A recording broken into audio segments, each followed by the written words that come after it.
there BookTube, it's Eleanor here, and it's been quite a while since I made a video. I don't know why, I just haven't really been reading, and I've just felt really slumpy and a bit disillusioned with the excitement of reading has sort of gone. Well, no, actually that's not true. The excitement of reading hasn't gone. I think there's just been a lot going on. It's coming to the end of term, work's been quite busy, lockdown's lifted a little bit, so we've been doing a few more things outdoors. The dog is being an idiot. Yeah, just, well, just in the evenings, which is when I get most of my reading done, he just doesn't stop barking, so I just haven't had a chance to sit down and read. And I've really missed that. I really missed having that quiet time where I can just let my brain switch off and just sit in peace and read and immerse myself in it. And I've really missed it. It definitely plays havoc with my mental health. It makes me quite, I don't know, more uptight when I don't get the space to read and just switch off. It really is my sort of solace. So I thought I'd come here today. I'll tell you a couple of books that I have read and what I've thought of them. I thought I'd show you a couple of graphic novels that I got that I was really excited about that I haven't seen anyone else talk about. Something else that I picked up which is quite fun, and then a mini sort of book haul, so it's a bit of an eclectic one.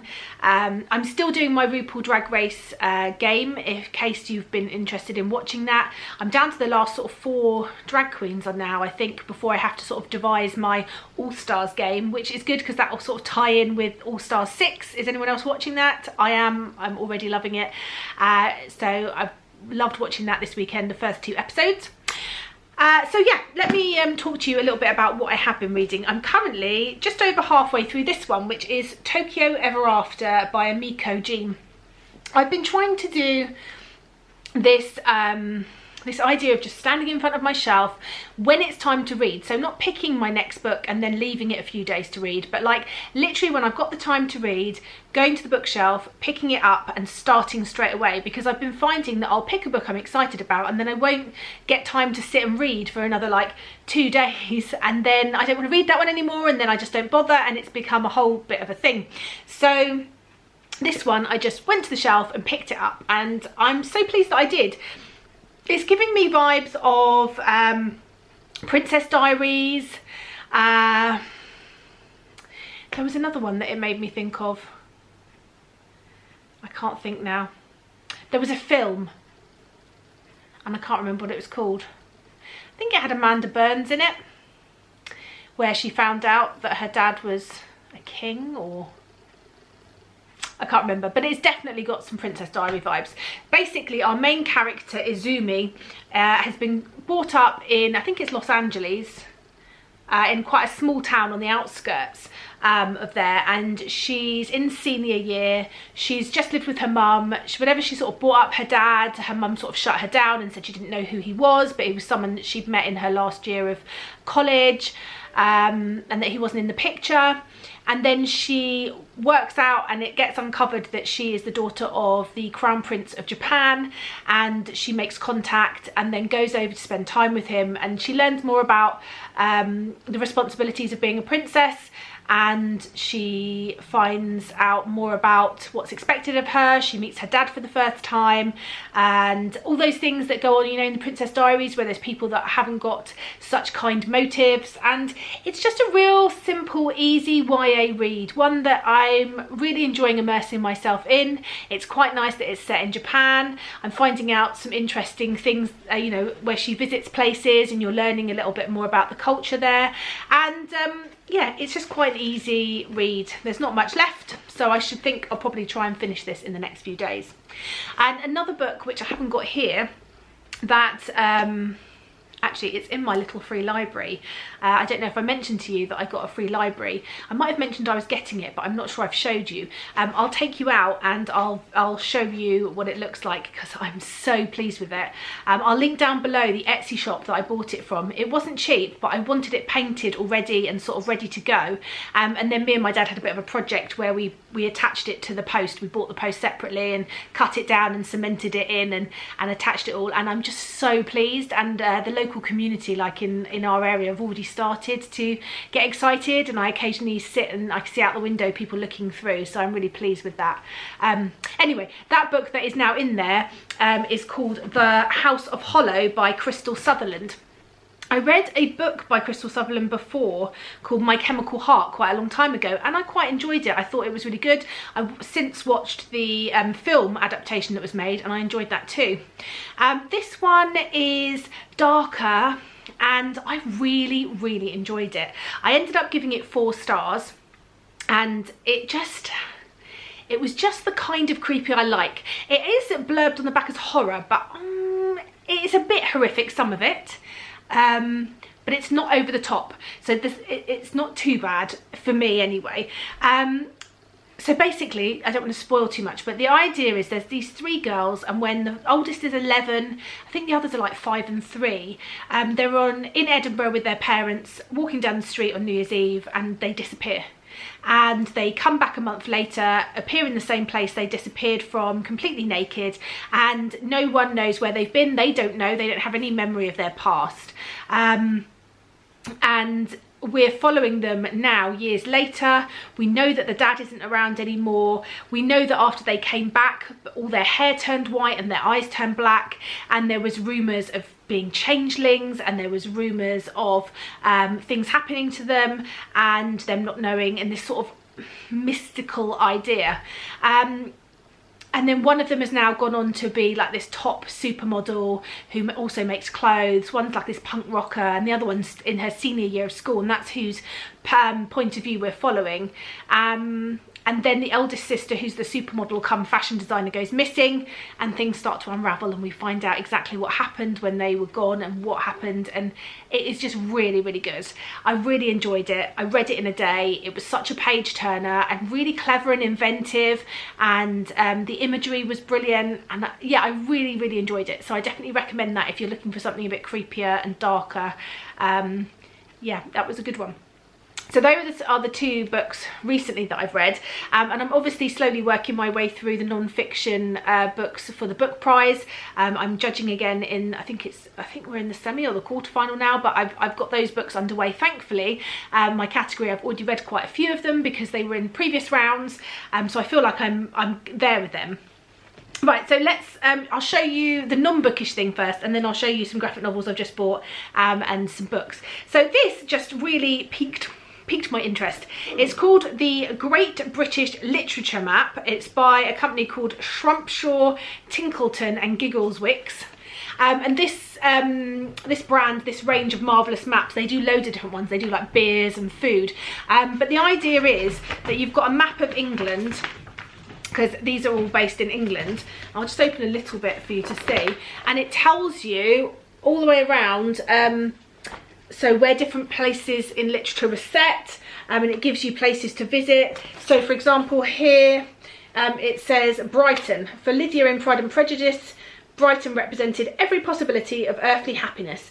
But when you think of Brighton in literature, Keith Waterhouse's description of a town that is perpetually helping the police with their inquiries is perhaps closer to the mark. From Graham Greame's infamous Brighton Rock, via Nick Cave's The Death of Bunny Munro, to the detective novels of Peter James and Ellie Griffiths, Brighton has a seedier side to discover. The perfect place for an illicit weekend, a murder or a dodgy deal. Noel Coward's Brightons of peers, queers and racketeers has inspired readers for years. So you've got things like that where around the edge, but then you've also got for example here in Canterbury, it gives you lots of places you can visit. Here it says Duck Inn, Pet Bottom, You Only Live Twice, Fleming. Fleming apparently stayed here whilst writing Bond and uses it as the place where a young Bond stays with his aunt. So there's loads of places for you to visit, and I think in the current climate where we're all looking for holidays more close to home, and so obviously for me that's the UK, this will just be a really great sort of point of call to look at when we go places, to see if there's anywhere that I want to visit or any sort of little tidbits. So I'm really pleased with that, and in fact, so pleased, I also picked up another one in the series called Map of Wonders, and this is sort of adventures that you can go on, more family adventures. So it gives you things like Britain's top 50 amazing things to do and places to go, different animals you can see in different places, brilliant beaches, fun events. So I'm really pleased with those, and I shall definitely be using them on our trip that we're going on soon. So some of the graphic novels that I've picked up recently, this one I wanted to discover a little bit more about gender and really sort of look into that more. I think working in a school, it's quite apparent that there is a lot more discussions that need to be had and a lot more going on with children in school being safe and feeling free to come out as transgender, to explore their sexuality and who they are as a person. And I want to be that person within a school that is someone that they feel safe that they can talk to or not talk to, or just know that I'm someone there. So I think it's really important that all of my signing off on my emails has my pronouns, because that means that they know that I'm someone that will listen to that and will use the pronouns that they prefer. My lanyard, I have my pride flag on there to show that I'm someone who is a safe person for them to talk to if they want to. So this came up when I was looking for some different things, and I think it just sounds really interesting. It's called Gender: A Graphic Guide by Meg John Barker and Jules Scheel. So this is a graphic guide, as it says. It's all in black and white. But it says an essential comic book journey from the creators of Queer: A Graphic History that will change the way you think about gender. Is masculinity toxic? Why are public toilets such a political issue? How has feminism changed the available gender roles and for whom? Why might we all benefit from challenging binary thinking about sex and gender? In this unique illustrated guide, Meg John Barker and Jules Scheel travel through our shifting understandings of gender across time and space, from ideas about masculinity and femininity to non-binary and transgenders, to intersecting experience of gender, race, sexuality, class, disability and more. Tackling current debates and tensions which can divide communities and even cost lives, Barker and Scheel look to the past and the future to explore how we might all approach gender in a more caring and celebratory way. So I'm really looking forward to reading this and just sort of educating myself a little bit more, really. And then the other book that I also picked up is non-fiction as well, and actually I have my husband to thank for this. We were in our new local independent bookshop because my daughter has been obsessed with buying books. Oh, I wonder where she gets that from. And he saw this, and I remember, sorry, I've just noticed some smudges on it. I remember trying to read the non-fiction book of this and not being able to. It was just a bit too much for me in terms of sort of heaviness and amount to take in, and so I thought maybe a graphic work would be better. And it's Sapiens: A Graphic History, The Birth of Humankind, Yuval Noah Harari, David van der Meulen and Daniel Casanave. And as I say, the Sapiens book, I think, you know, was really well received, and my husband read it years ago and loved it. And I just love, this is right up my street in terms of artwork. I really love this type of artwork. If you've read Brazen, which is sort of a graphic novel or a graphic work about women and different women in history, this has a very similar feel in terms of its art style to me, and I'm looking forward to getting stuck in and just following through history. It says the first volume of an epic, beautifully illustrated graphic history of humankind. And it's based on Yuval Noah Harari's internationally best-selling phenomenon. So I think, by the sounds of it, this is going to be the first volume, and there's going to be more. So I'm really excited to learn a bit more about history, because my historical knowledge leaves a lot to be desired. Okay, and then I'll just zoom through a few books that I've picked up. One I picked up was Anna K Away by Jenny Lee. This is the sequel to Anna K, which I read and really enjoyed. It was a sort of retelling of Anna Karenina. I thought it was really well done, and I'm really looking forward to seeing where Jenny Lee takes our character in this one. I picked up this one because I know that some of her books have had mixed reviews. Sorry, her first book had mixed reviews, but this one I think sounded really interesting. It's called Better Together by our very own booktuber, Christine Riccio. And I haven't really been that interested in reading her first book. It didn't feel like it was for me after listening to the reviews, but this is sort of Freaky Friday meets The Parent Trap, about sisters who find each other and find themselves. So it says here, Jamie's an aspiring stand-up comic in Los Angeles with a growing case of stage anxiety. Siri's a stunning ballerina from New Jersey nursing a career-changing injury. They both signed up for the same session in the off-the-grid Rediscover Yourself retreat in Colorado. When they run into each other, the world turns upside down. Jamie and Ciri are sisters, separated at a young age by their parents' volatile divorce. They've grown up living completely separate lives, Jamie with their dad and Ciri with their mum. Now reunited after more than a decade apart, they hatch a plot to switch places. It's time they get to know and then confront each of their estranged parents. With an accidental assist for some fortuitous magic, Jamie arrives in New York looking to the world like Ciri, and Ciri steps off her flight sporting a Jamie glamour. Their ensuing adventures is rife with emotion, hijinks, romance and self-reflection as the girls are thrust from their comfort zones and forced to confront their pasts so they can navigate their futures. So it does sound very Freaky Friday and Parent Trap, both of which I love. So I'm hoping that the writing in this is good, and I'm looking forward to giving it a go. I picked up this fantasy because it's one that I just hear nothing but great things about, and that's A Song of Wraith and Ruin by Roseanne A. Brown.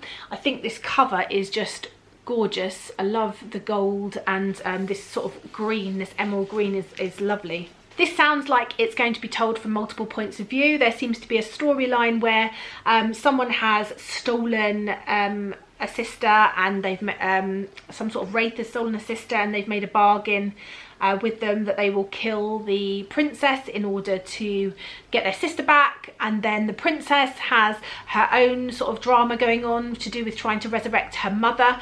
So yeah, I think this sounds like it'll be really good, and as I say, I just keep hearing good things about this one. So this one just looks really fun. It's the first book in a new culinary cozy series. I don't really read sort of those sort of cozy mysteries or cozy detectives, but this one sounded fun. It's called Arsenic and Adobo by Mia P. Manansala.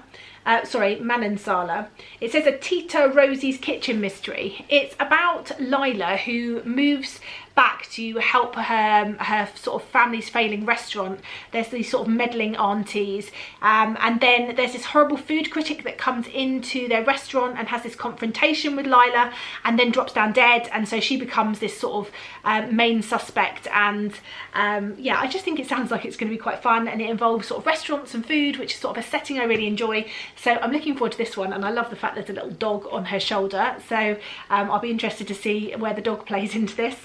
And then the final one I wanted to show you was this. I'm sure everyone is reading it, and I feel like it's just the perfect time of year really in summer for that, and that's Malibu Rising by Taylor Jenkins Reid.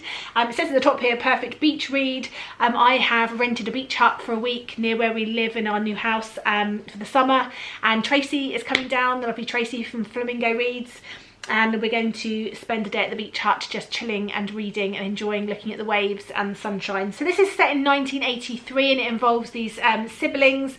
They're all sort of really big in their own right. I think there's a surfer and something else. Who have we got? We've got a surfer and supermodel, another championship surfer and a photographer, and they're sort of adored baby sister, and they sort of really well known in Malibu. They're throwing this party, and I think by the morning their whole house is up in flames, and we're sort of flitting between past and present maybe to find out what's happened, and following their stories. And I just think it sounds the perfect read to sit on the beach really.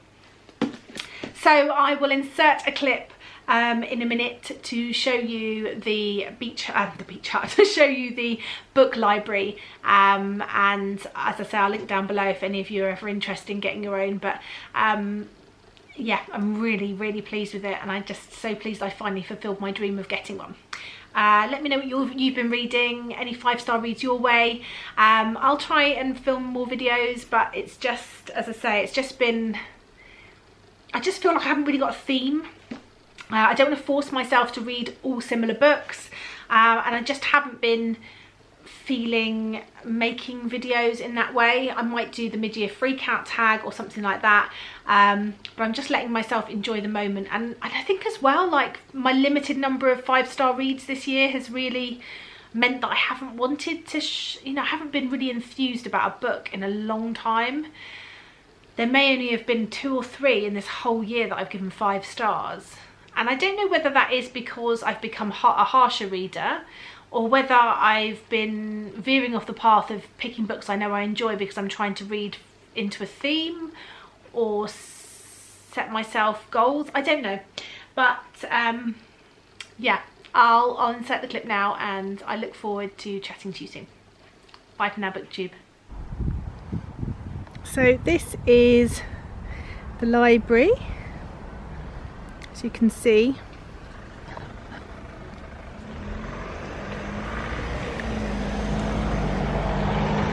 So I'm really pleased, it's just really pretty. I put a little notice in the door to say what it's about. There's lots of books in there, and someone has very kindly left us a big bag here that I'm going to go through.